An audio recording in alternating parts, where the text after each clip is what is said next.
సంవత్సరాల తరబడి government job కోసం వేచి చూస్తున్నారా? కేవలం 8 నెలల్లో మీ కల నెరవేర్చుకోండి. వెంటనే కింది నంబర్స్‌కి కాల్ చేయండి. వలసల నియంత్రణకు చర్యలు ప్రారంభించిన జస్టిన్ ట్రూడో ప్రభుత్వం కెనడాలో తాత్కాలిక నివాసితులను తగ్గించేందుకు సిద్ధమైంది. ఇందులో భాగంగానే అంతర్జాతీయ విద్యార్థులకు స్టడీ పర్మిట్లు, వర్క్ పర్మిట్లపైన మరిన్ని ఆంక్షలు విధించనున్నట్టు ఇటీవల ప్రకటించింది. దేశీయంగా పెరుగుతున్న నివాసాల కొరత, నిరుద్యోగ సమస్య పరిష్కరించడంతో పాటు వచ్చే ఏడాది ఎన్నికలను దృష్టిలో ఉంచుకొని ఈ నిర్ణయం దిశగా అడుగులు వేస్తున్నారు కెనడా ప్రధాని జస్టిన్ ట్రూడో.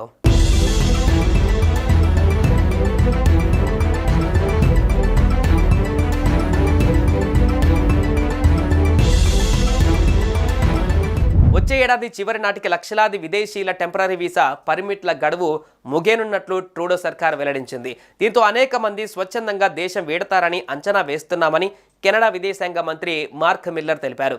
సెప్టెంబర్ 2024 నుంచి డిసెంబర్ 2025 మధ్యకాలంలో దాదాపు 5 మిలియన్ల టెంపరరీ వీసాదారుల గడువు ముగియనుందని ప్రభుత్వ గణాంకాలు చెబుతున్నాయి.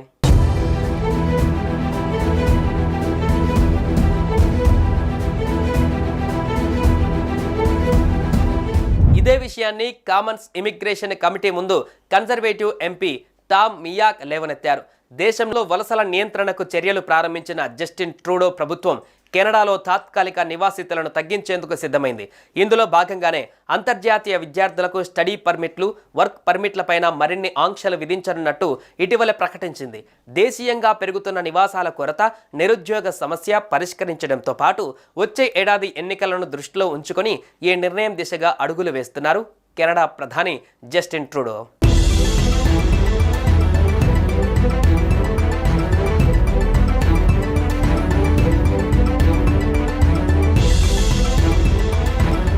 వచ్చే ఏడాది చివరి నాటికి లక్షలాది విదేశీయుల టెంపరరీ వీసా పర్మిట్ల గడువు ముగియనున్నట్లు ట్రూడో సర్కార్ వెల్లడించింది. దీంతో అనేక మంది స్వచ్ఛందంగా దేశం వీడతారని అంచనా వేస్తున్నామని కెనడా విదేశాంగ మంత్రి మార్క్ మిల్లర్ తెలిపారు. సెప్టెంబర్ 2024 నుంచి డిసెంబర్ 2025 మధ్యకాలంలో దాదాపు 5 మిలియన్ల టెంపరరీ వీసాదారుల గడువు ముగియనుందని ప్రభుత్వ గణాంకాలు చెబుతున్నాయి.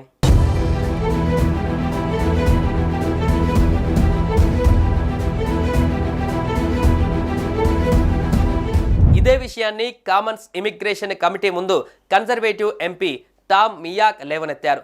దేశం నుంచి వెళ్లిపోయే వారి విషయంలో ప్రభుత్వం ఎటువంటి చర్యలు తీసుకుంటుందని ఎంపీ ప్రశ్నించారు. వీరిలో 7,66,000 మంది విద్యార్థుల స్టడీ పర్మిట్ల గడువు డిసెంబర్ 2025 నాటికి ముగియనుందని, వారందరినీ Canada border services agency CBSA track చేస్తుందా అని అడిగారు. కెనడాను వీడేందుకు అనేక మార్గాలు ఉన్నాయని, ఇందులో ఎక్కువ మంది స్వచ్ఛందంగానే వెనక్కి వెళ్తారని అంచనా వేస్తున్నట్లు విదేశాంగ మంత్రి మిల్లర్ సమాధానమిచ్చారు.